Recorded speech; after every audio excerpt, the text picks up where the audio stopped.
Hello नमस्ते welcome to short food नेपालमा। आज चाहिँ हजुरहरूको माझ चाहिँ म खसीको झोलको सुप बनाउने रेसिपी लिएर आएकी छु। खसीको मासु चाहिँ कसलाई चाहिँ मन नपर्ला र हैन र त्यही भएर अहिले चाहिँ खसीको मासुको झोलको रेसिपी लिएर आएको छु र कसरी बनाउँतिर लागौँ है त। फर्स्टमा हामीले कुकरलाई ग्यासमा तताउनु पर्छ र कुकर तातिसकेपछि म यहाँ तोरीको तेल 3-4 चम्चा जति हाल्न गइरहेको छु।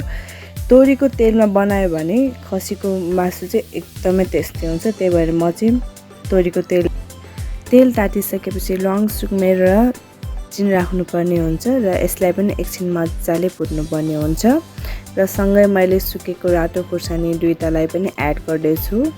सँगै तेजपातलाई पनि एड गर्दैछु र अघि चप गरेर राखेको प्याजलाई पनि यसमा एड गरेर राम्रोसँग म मिक्स गरेर चलाउँछु र एकछिन यिनीहरूलाई फ्राई गर्छु। सबैलाई एकचोटि मिक्स गरेर फ्राई गर्दा चाहिँ यतिको कलर भइसकेपछि चाहिँ म बेसारलाई 1 चम्चा जति एड गर्छु र यसलाई मजाले फेरि चलाउँछु।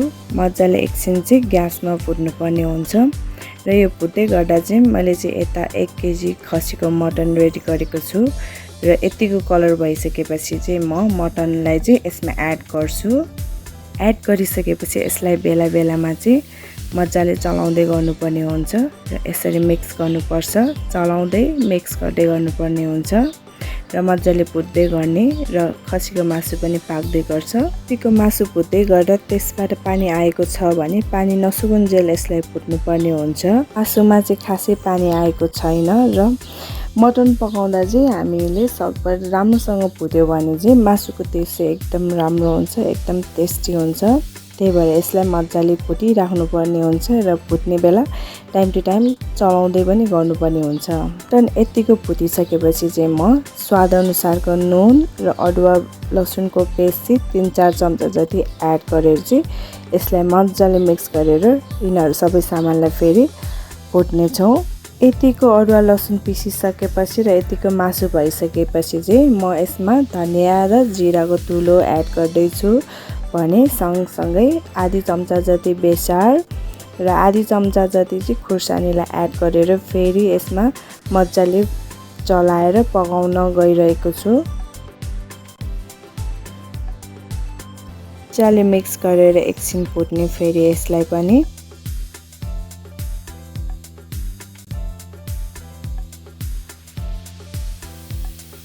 यतिको मरमसला फुटिसकेपछि चाहिँ अर्को स्टेपमा हामीले टमाटरलाई चाहिँ आधी बोइल जति एड गर्छु। टमाटरलाई चलाएर एकछिन गल्न दिनुपर्ने हुन्छ।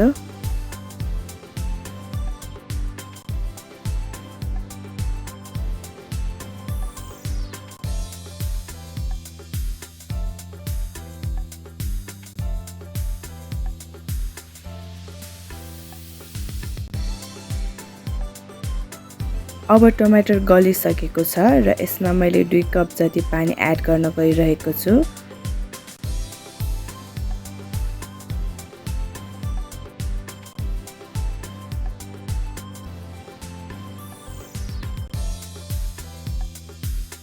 अब चाहिँ हामीले प्रेसर कुकरको बिर्कोलाई बन्द गरेर 4 देखि 5 सिटी लगाउनु पर्ने हुन्छ।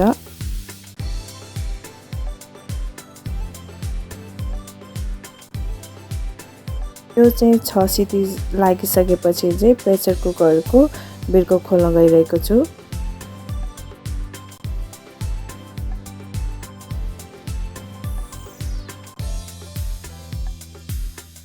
अब हामीले यसलाई पाक्यो कि पाकेन भनेर चाहिँ चेक गर्नुपर्ने हुन्छ।